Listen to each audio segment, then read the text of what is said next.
nosotros vamos a utilizar un simulador que se llama Foundation, que es de la empresa Capsim de Chicago, aunque está en inglés, de todas maneras es muy sencillo. Y yo les voy a facilitar las pantallas traducidas, les voy a facilitar un glosario, todo para que ustedes lo puedan manejar. A mí me parece que este es uno de los simuladores más ideales para que desarrollen habilidades, porque tiene muy buenas características. Entonces es la presencia global de Capsim en el mundo. Algunas de las universidades que utilizan este tipo de simuladores, como ven, pues hay unas súper importantísimas allí, conocidísimas de Estados Unidos y del mundo, ¿no? Tenemos también clientes corporativos que utilizan estos simuladores, o sea, los simuladores de negocios no solamente son para los estudiantes de las universidades, ni para los emprendedores, sino también para el mundo corporativo. Miren ahí las grandes empresas que trabajan estos productos. Muy bien.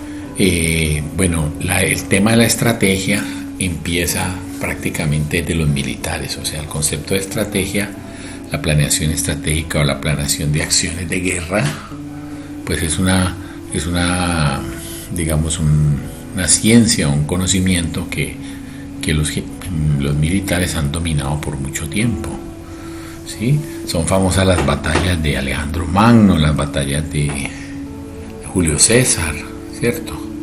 La batalla de Queronea es muy famosa, una batalla donde Filipo II de Macedonia y su hijo Alejandro derrotan a los griegos. Bueno, hay una frase allá arriba, en la parte de arriba, que dice: un buen plano y es mejor que uno perfecto mañana. Quiere decir que es mejor planificar, ¿cierto? No dejar para mañana y lanzarse uno al ruedo, que es lo que estamos diciendo en nuestro curso, ¿cierto? Que los emprendedores se tiran al ruedo, lanzan su negocio a veces sin hacer mucha planificación o sin hacer un buen business plan, que toma su tiempo, pero vale la pena hacerlo porque reduce el nivel de incertidumbre. Pero si a eso le agregamos una experiencia gerencial, donde tú como emprendedor usas un simulador de estos, entonces vas a poder tener mucha más experiencia, mucha más práctica, y eso te va a ayudar muchísimo a la hora de implementar tu empresa. Entonces eso decía el general Patton, general de la Segunda Guerra Mundial, ¿sí? Incluso él tiene otra frase que dice: el mejor plan no resiste la prueba de la batalla. Quiere decir que por más que planifiquemos, igual no va a salir así como nosotros planificamos, pero qué tal que no planificáramos. Y el general Eisenhower, también un general muy famoso de la Segunda Guerra Mundial, dijo: la planeación no es nada, la planificación lo es todo. ¿Qué es la planeación? La planeación son los objetivos. ¿Qué es la planificación? Son los detalles. Cuando hablamos de planificación estamos hablando de los detalles, ¿sí? Por eso hay una frase que dice que Dios está en los detalles. Entonces, pues hay que planificar, hay que ser muy meticuloso a la hora de decir, bueno, voy a hacer este plan, y ser muy detallado en cómo lo vas a alcanzar. Eso es lo que quiere decir la frase del general Eisenhower, ¿sí? Bueno, nosotros estamos metidos en un tema que se llama aprendizaje experiencial, ¿cierto? O sea, vamos a aprender haciendo, ustedes van a aprender haciendo. Por eso creo que fue Confucio el que dijo: si escucho yo olvido, si veo yo recuerdo, si hago yo comprendo, ¿sí? Viejo proverbio chino. Este es un samurái, ¿sí? Un samurái. ¿Por qué pongo los samuráis ahí? Porque los samuráis eran personas que eran grandes guerreros, muy valientes, dominaban las artes marciales, pero además de eso, ellos tenían una peculiaridad, y era que eran artistas, eran pintores, eran músicos, o sea, habían desarrollado habilidades artísticas además de ser hombres de guerra. Cosa curiosa, ¿no? Interesante. A mí me gusta hablar un poquito de esto, las dimensiones del gerente integral, ¿cierto? O sea, muchas veces nos centramos mucho en alcanzar objetivos financieros, ¿cierto? Y pues que el emprendimiento se nos convierta en una forma de llegar a la riqueza.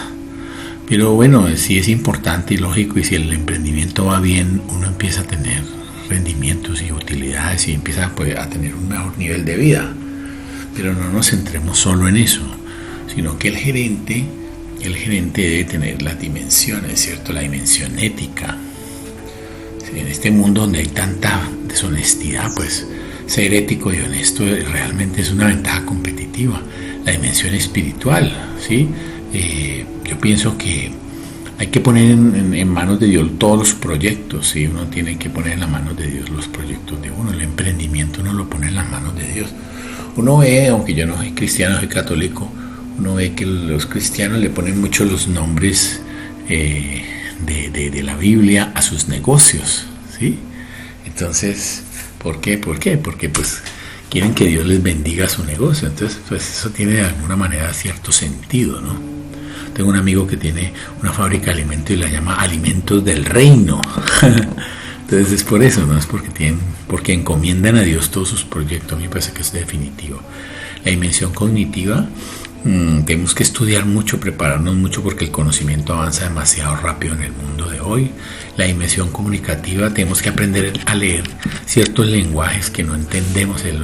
Hay ciertos lenguajes, incluso lenguajes inaudibles, ¿sí? Lenguaje corporal. El cuerpo habla cuando hablamos. ¿Qué dice la persona? O sea, ¿qué comunica con su lenguaje, ¿no? Escuchar muy atentamente, ¿sí? La dimensión afectiva, pues es la capacidad de amarse a sí mismo y expresar el amor en sus relaciones interpersonales, ¿cierto? Somos seres humanos, somos gregarios, necesitamos pertenecer a una sociedad, a una comunidad. La dimensión estética, capaz de desarrollar y expresar creativamente su sensibilidad para aprender y transformar el entorno. ¿Qué quiere decir eso? Lo que decíamos ahora de los samuráis, fíjate, ¿no? Ser muy buen técnico, pero también desarrollar la dimensión estética es muy importante para el hombre, ¿no? Y sobre todo, si desarrollas la dimensión estética, vas a poder desarrollar unos productos más bonitos, una página web más bonita, unas presentaciones mejores. La dimensión corporal, capaz de valorar, desarrollar y expresar armónicamente su corporalidad, ¿no? Tenemos que ganar seguridad, tenemos que sentirnos seguros. Un buen vendedor no solamente vende hablando, sino que vende con su cuerpo, también se muestra seguro, dominio propio. Entonces tenemos que llegar a dominarnos a nosotros mismos. La dimensión sociopolítica, capaz de asumir un compromiso solidario y comunitario en la construcción de una sociedad más justa y participativa. O sea, estamos emprendiendo no solamente porque le va a mejorar el nivel de vida a mi familia, al mío, sino también porque tenemos que trabajar por la comunidad, porque vamos a generar empleo, porque vamos a ayudar a otras personas. Entonces me gusta mucho este modelo y se los comparto para que reflexionen sobre cómo están. Califíquense de 1 a 10 en cada una de esas dimensiones, a ver cómo están, y verán que nos ayuda a mejorar. Bueno, este concepto es muy interesante, el concepto de la estrategia, lo que llaman las estrategias premeditadas y emergentes, ¿cierto? Del profesor Misber. El profesor Misber lo que dice es que la estrategia realizada, o sea, la que finalmente ejecutamos, tiene dos componentes: una estrategia proyectada y una estrategia emergente. La estrategia proyectada generalmente es formulada por los líderes, pero cuando uno proyecta estrategia, fíjense que cuando ustedes están soñando en su emprendimiento, uno se imagina unas vainas a veces gigantes, ¿cierto? O unas ideas enormes, pero en la medida en que uno empieza a estudiar y a observar y a analizar y a segmentar, como lo ve uno aquí en el curso de Hotmart Academy, uno ve que muchas de esas cosas eran irreales, que uno no las podía realizar, y que solo una parte de todo ese montón de ideas geniales se van a realizar. Entonces digamos que esa es la parte proactiva de la estrategia, y hay otra parte que es la parte reactiva de la estrategia. ¿Reactiva por qué? Porque es que el entorno cambia constantemente. Entonces, como cambia constantemente, lo que pasa es que estas flechitas que ustedes ven aquí como desordenadas son los cambios del entorno, que el dólar que subió, que bajó el dólar, que el precio del petróleo, que hubo una huelga en un puerto, que se derrumbó la carretera y no pudo pasar la mercancía. O sea, eso los empresarios vivimos todo el tiempo sometidos a cambios, que hubo una reforma tributaria, y entonces eso te afecta. Entonces todas esas cosas que hace el empresario debe reaccionar. Aquí es proactivo y aquí es reactivo. Entonces la estrategia tiene dos componentes, un componente proactivo y un componente reactivo. No van a creer que somos futurólogos. Jugar a predecir el futuro es una tarea muy difícil, que la logran pero muy poquitas personas. Bueno, en esto Lo pongo ahí porque es una encuesta que hicieron en Harvard, donde básicamente lo que dice es que los millennials, o sea, las personas que nacieron entre los años 80 y el 2000, que hoy día tienen entre 19 y 39 años, fueron personas muy, digamos, los atendimos demasiado, digamos así, los padres. Los cuidamos demasiado, los metimos a 1000 cursos, se enfermaron mucho también porque tomaron muchos antibióticos, fueron muchas veces al médico, etcétera. Entonces estos millennials necesitan mucho feedback, necesitan mucha retroalimentación de los gerentes, que es las barritas azules. La barrita gris son las otras generaciones, que son pues otros la X, la Y, los baby boomers, etcétera. Entonces estos chicos necesitan mucha atención y yo lo he visto en clases, son demasiado demandantes. Bueno, esto que está aquí, este es un actor muy famoso, el actor de cine y de teatro Jules Briner, que fue aplaudido muchísimas veces en una obra de teatro en Broadway que se llamaba El Rey y Yo. Muy famosa, y la película también. Dice: cuando eres pianista tienes un instrumento externo que aprendes a dominar a través del trabajo con los dedos y ejercicios dados. Como actor, el artista tiene que desempeñarse a través del instrumento más difícil de dominar, es decir, de su propio ser, de su ser físico, ¿sí? Ahora que hablábamos de las habilidades del gerente, dimensiones del gerente, hablábamos de la corporalidad. Entonces ahí tenemos eso mismo. Imagínense, lo dice un actor, ¿sí? Tenemos que aprender a tocar este instrumento maravilloso que es el cuerpo. Bueno, este es Goethe, el famoso poeta. Decía: todos los días deberíamos oír un poco de música, leer una buena poesía, contemplar un cuadro, no sé si es posible decir algunas palabras sensatas, ¿no? Llamado a esa reflexión. Miguel Ángel decía: lo más perjudicial, el gran pintor y escultor del Renacimiento italiano, que pintó la Capilla Sistina. Lo más perjudicial para la mayoría de nosotros no es que nuestras metas estén muy altas y no las alcancemos, no que estén muy bajas y lo logremos. También a veces nos ponemos como meta muy bajitas, ¿no? A veces nos las ponemos muy altas, demasiado altas. Entonces hay que bajar un poquito la vara, digamos así, no ponerla tan alta. Bueno, este es un video que se los voy a poner ahí, vamos a ver cómo lo enlazo. Es el video que se llama, lo pueden buscar en YouTube, que se llama Seamos Gansos, ¿sí? Es un videito donde muestra cómo los gansos se apoyan y se ayudan entre ellos, ¿cierto? Entonces es un video muy lindo que les recomiendo que lo miren a ver, ¿no? No sé si en forma se puedan hacer enlaces de YouTube, creo que no. Bueno, ¿qué caracteriza a los equipos efectivos? Tienen miembros interdependientes, sus miembros son más eficientes al trabajar juntos que individualmente, crean su propio magnetismo, comparten el liderazgo, los miembros se apoyan y se cuidan entre sí, tienen miembros que alientan al líder y viceversa, y existe confianza entre los integrantes. Es muy importante, una recomendación muy importante, sobre todo para aquellos emprendedores que trabajan, que son hermanos o que son amigos o que son varios. Es muy importante que exista confianza entre los integrantes y sobre todo que se conozcan, o sea, que haya un profundo conocimiento de la otra persona, conocer su historia, su vida, sus sufrimientos. Todo esto lo ayuda muchísimo a uno a que los equipos vayan mejor, o los socios funcionen mejor. Algo que es muy importante también, esto es de Harvard, lo saqué de Harvard, es que a veces cuando estamos trabajando en equipo compartimos muy poco la información, pero en la medida en que compartimos más la información, como de este lado de acá, estas 3 personas, es más probable que la decisión que se tome sea mejor. Puede que se demore un poco más la decisión, pero cuando compartimos bien todos los conceptos y no estamos de acuerdo, refutamos, lo podemos hacer y debatimos, el resultado de la decisión es mejor. ¿Sí?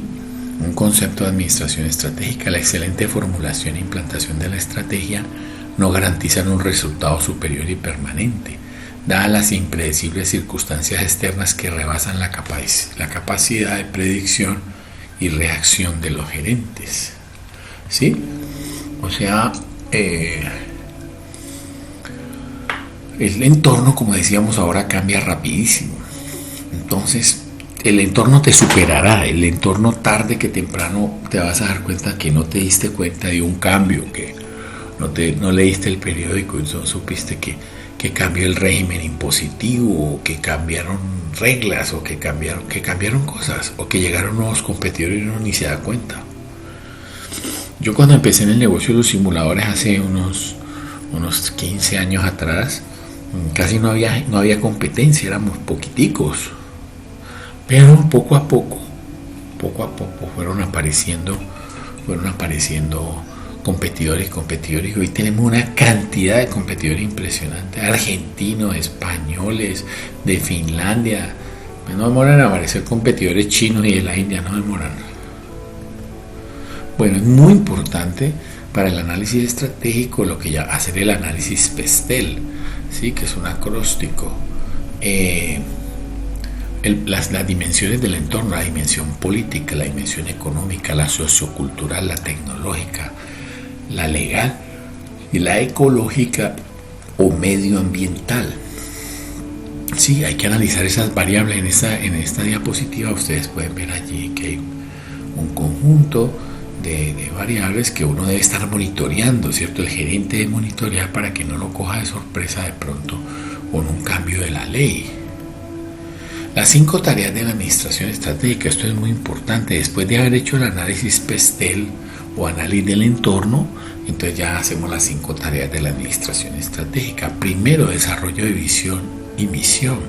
Segundo, establecer objetivos. Tercero, formular la estrategia para alcanzar los objetivos. Tercera A, que no está ahí, que yo siempre digo, después de la formulación sigue la selección, ¿sí? La selección estratégica. Después ya cuando hacemos la selección, porque recuerden que cuando formulamos y establecemos objetivos, a nosotros nos ocurren unas ideas muy locas o muy grandes, ¿sí? Y después viene la implementación y ejecución de la estrategia. Y por último, evaluar y hacer los correctivos. Y después viene ya revisar, mejorar, cambiar, estar actualizando todo esto. Esto está todo conectado, ¿sí? Como en vasos comunicantes. Y entonces eso permite que la estrategia se esté revisando constantemente. Que decía Peter Senge, muchos líderes tienen visiones personales que nunca se traducen en visiones compartidas que galvanicen a una organización. Hemos estado careciendo de una disciplina para traducir la visión individual en una visión compartida, o sea que la visión del gerente, la visión que ustedes tengan, la compartan con todos sus socios o con los empleados, así sean poquitos, ¿sí? Estarles constantemente compartiendo, diciendo, acuérdense que nuestro objetivo es este, nuestra meta es esta, constantemente. Bueno, la cadena de valor, este simulador particularmente nos va a ayudar a comprender muy bien la cadena de valor, que es la cadena de valor de Porter, ¿sí? Esta cadena de valor que ven allí es una cadena de valor para una empresa industrial. Bueno, este simulador también, digamos que es un simulador que es business to business, o sea, lo que nosotros vamos a fabricar son sensores electrónicos. Pero si su negocio no es de sensores electrónicos, no es de electrónica, no es de metalmecánica, no se preocupe. No se preocupe que en los simuladores el producto normalmente es una excusa y lo importante es lo que subyace detrás del simulador, o sea, cuál es la teoría que subyace. ¿Sí? Entonces, en el modelo de la cadena del profesor Porter, él habla de unas actividades primarias que están acá abajo y unas actividades de soporte o secundarias. Entonces lo que se trata es de que todas las actividades de la empresa hagan su mejor esfuerzo, todos la entrada o compras, las operaciones, los almacenes, el marketing, el servicio postventa, la administración de la planta o del espacio, la gestión de recursos humanos, la tecnología, compras, todas estas actividades deben hacer su mejor esfuerzo para que podamos primero pues tener un margen, ¿cierto? Una utilidad y poder fijar un precio que sea competitivo en el mercado, porque con todo y todo los precios son muy importantes en el mercado, o sea, hacer productos premium no es tan fácil, ¿sí? Entonces la cadena de valor de Porter es muy interesante y el simulador lo va a tratar muy bien, ¿sí? Ahí dice, la cadena de valor es esencialmente una forma de análisis de la actividad empresarial, mediante la cual descomponemos una empresa en sus partes constitutivas, buscando identificar fuentes de ventaja competitiva en aquellas actividades generadoras de valor. Esta ventaja competitiva se logra cuando la empresa desarrolla e integra las actividades de su cadena de valor de forma menos costosa o mejor diferenciada que sus rivales. Por consiguiente, la cadena de valor de una empresa está conformada por todas sus actividades generadoras de valor agregado y por los márgenes que éstas aportan. ¿Sí? Esa frase que está en azul me parece buenísima, que es de Gareth Jones. Dice: cuanto mejor encajen las estrategias del nivel funcional y las del nivel de negocios, mayor será la ventaja competitiva de la empresa, cumpliendo su misión y su meta de maximizar valor a los clientes. Bueno, ahí aparece otra cadena de valor. ¿Qué quiere decir esta última frase? Quiere decir que estas actividades, todas estas actividades, entre mejor se alineen con los objetivos, con la misión, con la visión, los resultados van a ser mejores seguramente y la empresa le va a ir mucho mejor. ¿Sí? Bueno, aquí hablamos un poquito de inteligencia emocional porque está muy de moda. ¿Sí? Y hay una frase en la parte de arriba que dice: los gerentes deben reinventar su proceder administrativo y centrar su atención en recursos diferentes a los utilizados habitualmente. O sea, ¿qué quiere decir eso? Quiere decir que es que a veces nos fijamos en cosas que son muy tradicionales, ¿cierto? Pero resulta que el mundo está cambiando. Por ejemplo, hoy en día ya no se habla de liderazgo solo, sino que se habla de liderazgo coaching. Entonces es muy importante que el gerente se reinvente. ¿Y cómo se reinventa? Pues leyendo, suscribiéndose a revistas que tengan temas de actualidad, y eso le permite al gerente ampliar su misión y su visión del mundo. ¿Sí? Ahí aparecen algunas de esas cosas nuevas que están pasando, esas teorías nuevas. Está la gestión del conocimiento, que aún no es tan nuevo realmente. La transformación digital, que es un tema que se habla constantemente hoy en día. El liderazgo coaching, la inteligencia emocional, el data mining. Ahora, no quiere que uno se tenga que meter en todo eso, ¿no? No necesariamente, pero sí tener como estar informado de lo que está aconteciendo en el entorno de los negocios. Voy a hablar un poquitico aquí de lo que es la inteligencia emocional. Entonces, el primero se llama Self-Emotional Appraisal. ¿Qué quiere decir eso? Dice, es la capacidad de entender uno mismo sus emociones y expresarlas de manera natural. El otro se llama Others Emotional Appraisal. O sea, perciben y entienden las emociones de los demás, sensibilidad emocional. O sea, una cosa es reconocer mis emociones, ¿sí? Y vigilarlas, porque eso es lo que hay que hacer en la inteligencia emocional, y otra es reconocer las de los demás y la sensibilidad emocional, ¿sí? La otra es la que se llama Regulation of Emotion in the Self, que quiere decir la capacidad de regular tus emociones rápida recuperación de la ansiedad. Por ejemplo, a mí me robaron una bicicleta hace poco, yo soy ciclista.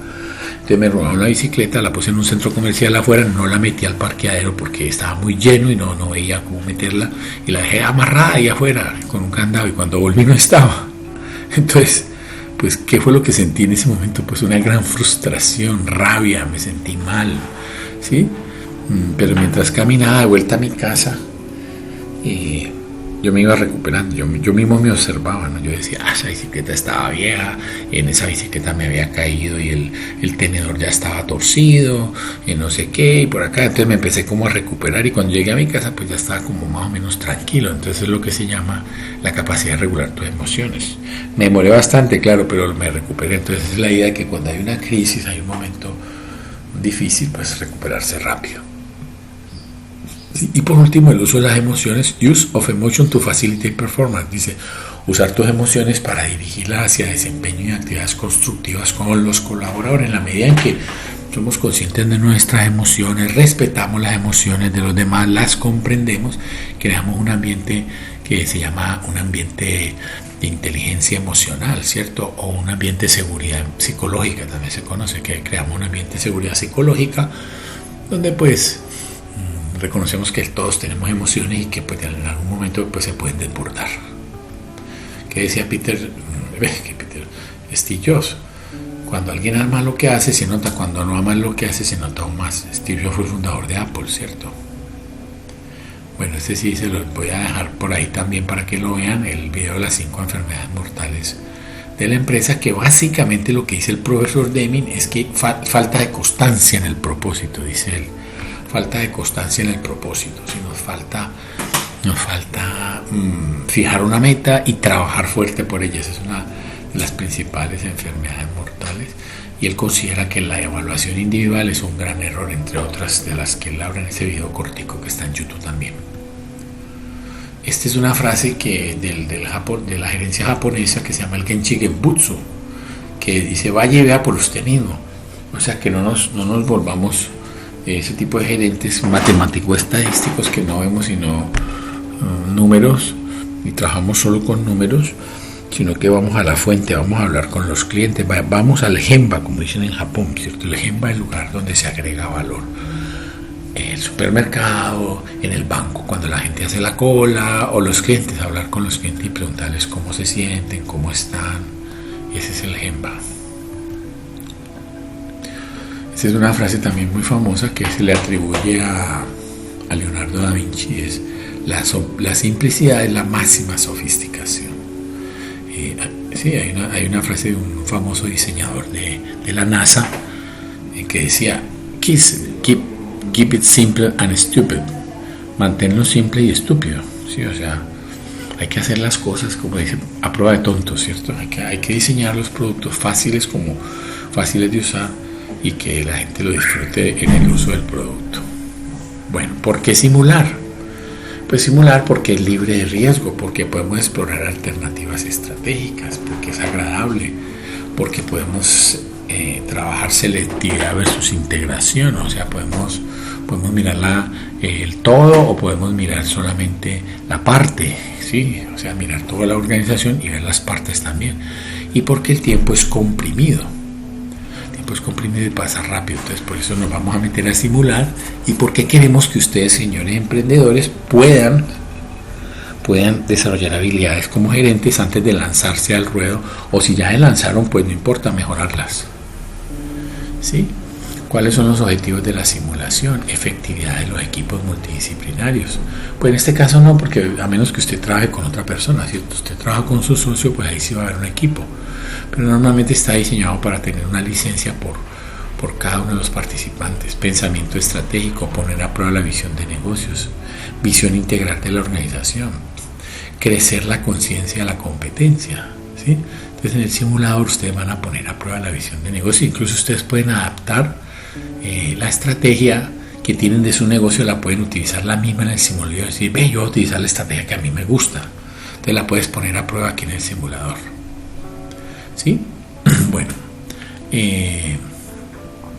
esta es una empresa, la empresa del simulador es una empresa que decíamos que fabrica sensores electrónicos, ¿cierto? Esta empresa nació de una empresa más grande que fue dividida en 6 empresas, se llamaba Sensors Inc. Entonces, de ahí surgieron 6 empresas: Andrew, Baldwin, Chester, Davy, Eddie Ferris. En el caso de ustedes van a ser Andrews, y esas 5 otras empresas van a ser automáticas, van a jugar contra ustedes. ¿Sí? Su trabajo es operar una de las empresas y que sea exitoso. ¿Sí? Estas empresas venden sensores electrónicos. ¿Y por qué dividieron a Sensor Inc. en 6 empresas? Porque era un monopolio. Entonces, la Superintendencia de Industria y Comercio de Estados Unidos, en este caso, la dividió. Entonces, por eso tenemos 6. Otra frase dice: un fracaso mediocre es tan insufrible como un éxito mediocre. Abrace el fracaso, búsquelo, aprenda a amarlo. Bueno, cuando Sensors Inc. se divide, cada una de las nuevas empresas empieza con el siguiente escenario: 40 millones en ventas, una línea de productos, 2 segmentos de mercado y un mercado cerrado. ¿Sí? Los antecedentes son clientes industriales los que les van a comprar los sensores electrónicos. Está usado para diversas aplicaciones. Hay 2 segmentos de mercado claramente definidos, ¿sí? Un segmento low tech y un segmento high-end. La demanda de los clientes varía con cada uno de los segmentos. Los sensores son unas tarjeticas electrónicas pequeñitas, generalmente, que se utilizan para diversos usos.